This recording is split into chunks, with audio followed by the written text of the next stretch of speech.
Viewers, welcome to this video. पिछले video में हमने बेसिक लाइफ सपोर्ट के स्टेप्स के बारे में जाना। इसके बाद हम 3 सिनेरियोज, 3 सिचुएशंस पे पहुंचे। पहली सिचुएशन जिसमें पल्स नहीं है, ब्रीदिंग मूवमेंट्स नहीं है, ऐसे केस में हमें सीपीआर करना है। दूसरे सिनेरियो में पल्स है लेकिन ब्रीदिंग मूवमेंट्स नहीं हैं, तो ऐसे केस में आपने रेस्क्यू ब्रेथ्स देने हैं। और तीसरी सिचुएशन जिसमें पल्स भी है, ब्रेथ्स भी हैं, तो हमें ऐसे पेशेंट को मॉनिटर करना है जब तक कि कोई मेडिकल हेल्प अराइव ना हो जाए या पेशेंट हॉस्पिटल ना पहुंच जाए। व्यूअर्स, सीपीआर और रेस्क्यू ब्रेथ्स देना हम आने वाले एपिसोड्स में सीखेंगे। इस एपिसोड में हम जानेंगे कि कैसे पेशेंट को मॉनिटर करना है, किन किन बातों को, किन किन चीज़ों को मॉनिटर करना है। तो आज का वीडियो शुरू करते हैं।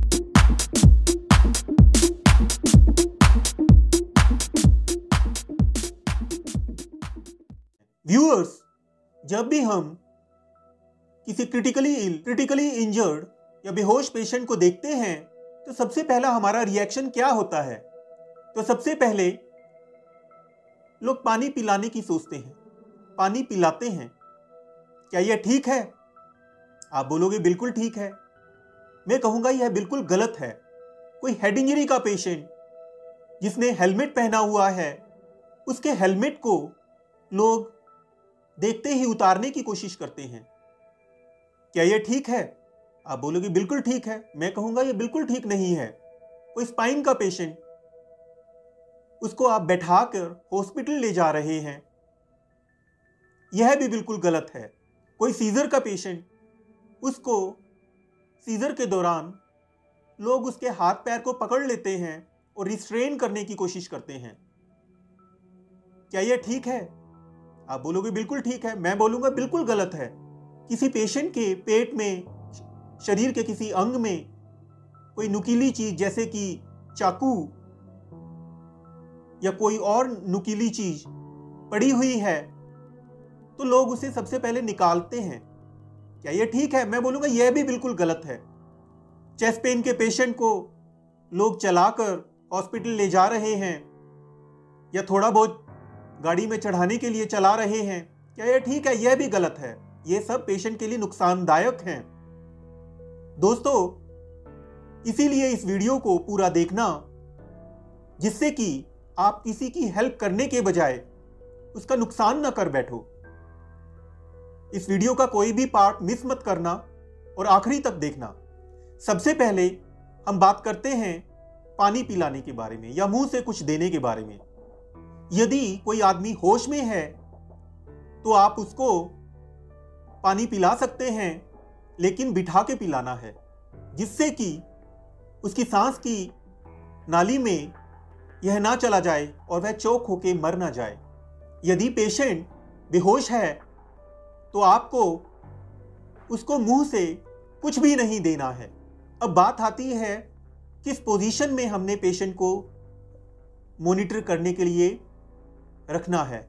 सबसे पहले एक ऐसा पेशेंट जो होश में है या बेहोश है, लेकिन उसके कोई भी स्पाइन की, रीढ़ की हड्डी की, नेक की हड्डी की चोट हम सस्पेक्ट नहीं कर रहे हैं। ऐसे पेशेंट को हम किसी कंफर्टेबल पोजीशन में जो उस पेशेंट के लिए है या फिर रिकवरी पोजीशन में लेटाएंगे। अब बात आती है, एक हेड इंजरी का पेशेंट है, उसने हेलमेट पहना हुआ है। आप उसके हेलमेट को तब तक नहीं उतारेंगे जब तक कि उसकी नेक की इंजरी को कोई रूल आउट ना कर दे, जैसे कि डॉक्टर, या फिर हम सस्पेक्ट नहीं कर रहे हैं कि गर्दन में या रीढ़ की हड्डी में उसके कोई इंजरी नहीं है। और दूसरी चीज, यदि उतारना भी है नेक इंजरी में तो आपको ट्रेंड होना चाहिए हेलमेट उतारने के लिए। हेलमेट को कैसे उतारना है उसके बारे में हम आने वाले वीडियोस में बात करेंगे। एक ऐसा पेशेंट जिसको नेक की इंजरी, स्पाइन की इंजरी सस्पेक्टेड है, उसको हमने रिकवरी पोजीशन में नहीं लेटाना है। उसको हमने सुपाइन पोजीशन में लेटाना है।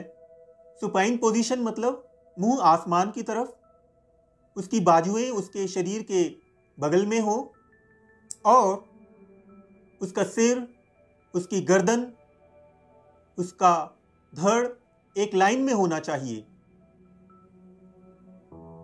ऐसे पेशेंट को हमें एक फ्लैट सरफेस पर लेटाना चाहिए, उसको बैठाना नहीं चाहिए।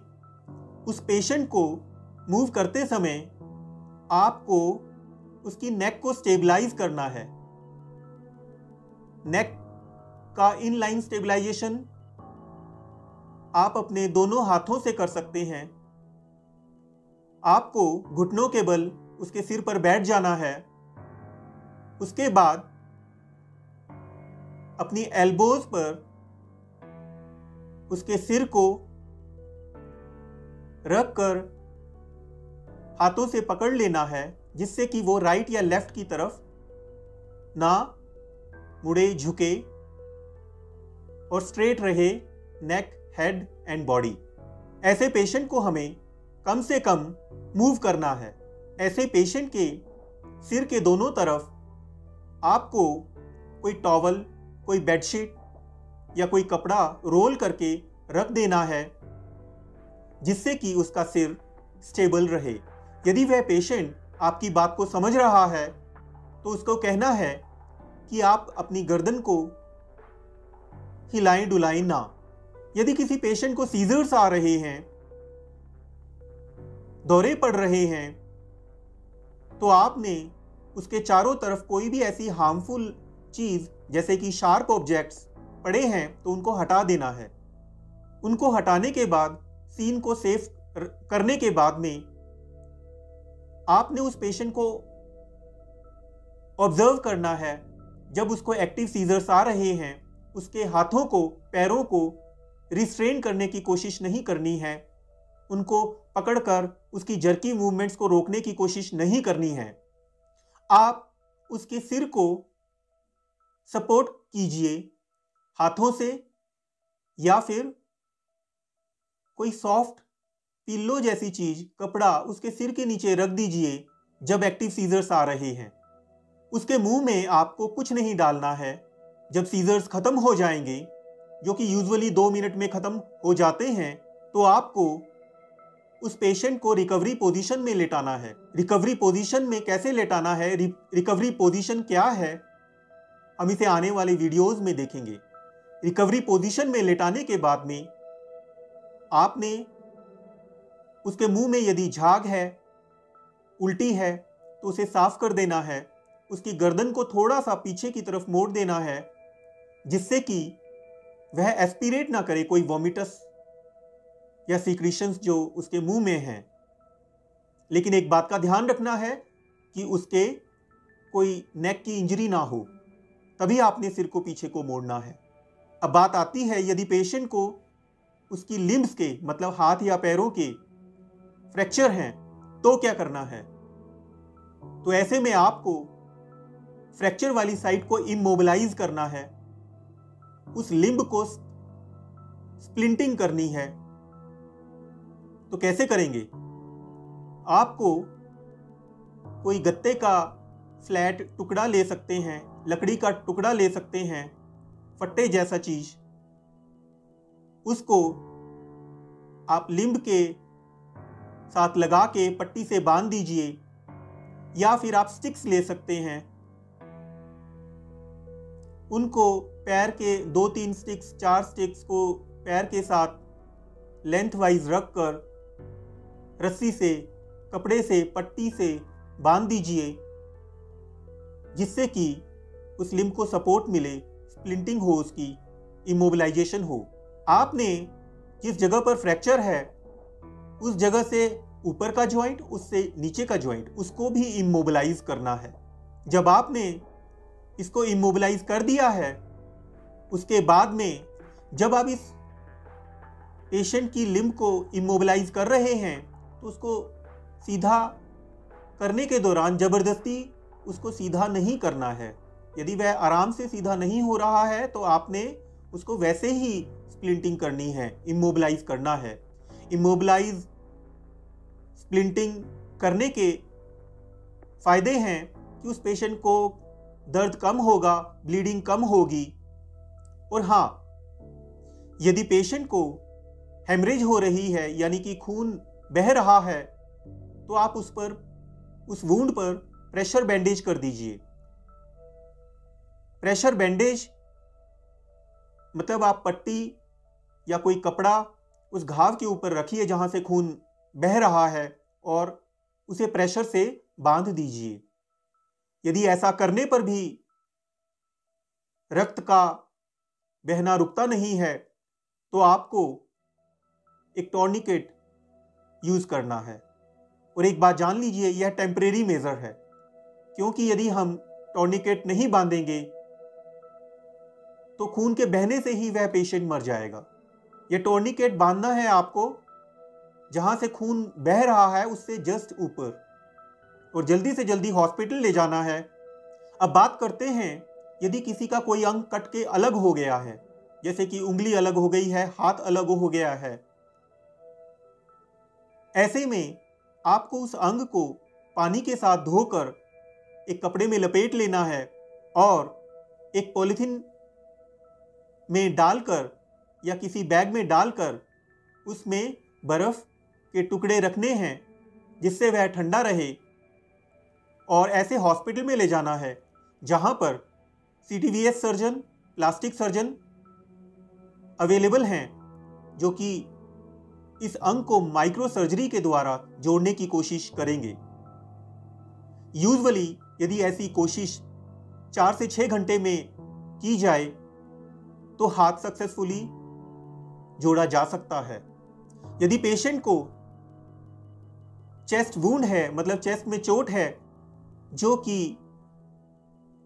अंदर तक है, जो लंग्स को टच कर रही है या लंग के चारों तरफ, फेफड़ों के चारों तरफ जो स्पेस है उस तक जा रही है, तो ऐसी वुंड को हम सकिंग चेस्ट वुंड कहते हैं।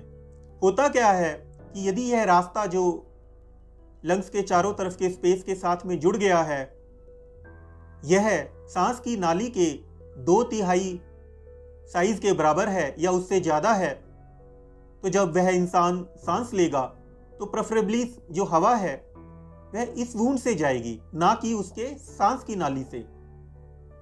इससे क्या होगा कि हवा तो फेफड़े के चारों तरफ जाएगी और इकट्ठी हो जाएगी, लेकिन उसको बाहर निकलने का रास्ता नहीं मिलेगा। मतलब सकिंग चेस्ट वुंड, अंदर को हवा तो सक हो रही है लेकिन बाहर नहीं जा रही है। तो ऐसे में क्या करना है? ऐसे में आपको कोई प्लास्टिक या कोई कागज आपको उस चेस्ट के ऊपर कवर करके रख देना है जो उसके एजेस को कवर करे, और 3 तरफ से उसको आपने टेप कर देना है, बंद कर देना है। टेप करने से क्या होगा, एक साइड जो है उसकी खाली ओपन रहेगी, तो जब वह इंसान सांस लेगा तो हवा प्रेफरेबली सांस की नाली से जाएगी, और जब वह सांस बाहर को छोड़ेगा तो वह हवा इस एक साइड जो हमने गैप रखा है यहां से निकलेगी।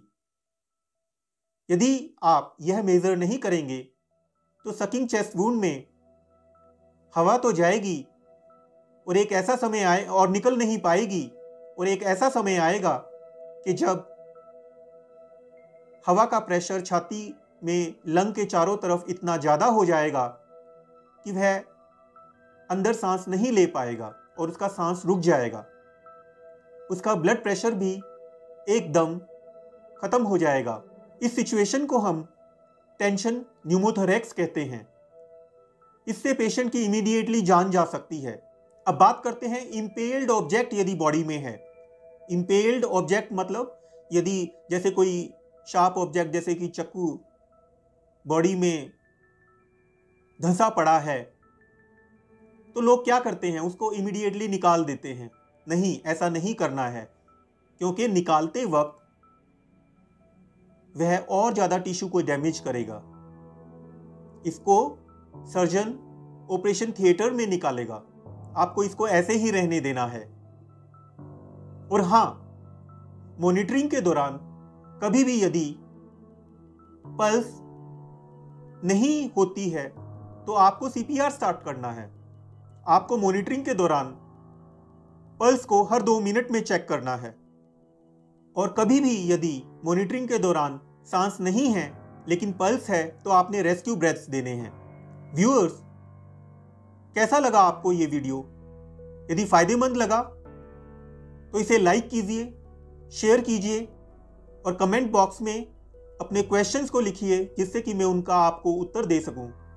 आप मेरे चैनल को सब्सक्राइब कीजिए और हाँ, नोटिफिकेशन वाला बटन दबाना ना भूलें और ऑल वाला ऑप्शन चुनें जिससे कि फ्यूचर में मेरे आने वाली वीडियो को आप मिस ना कर पाएं। तो मिलते हैं अगले वीडियो में।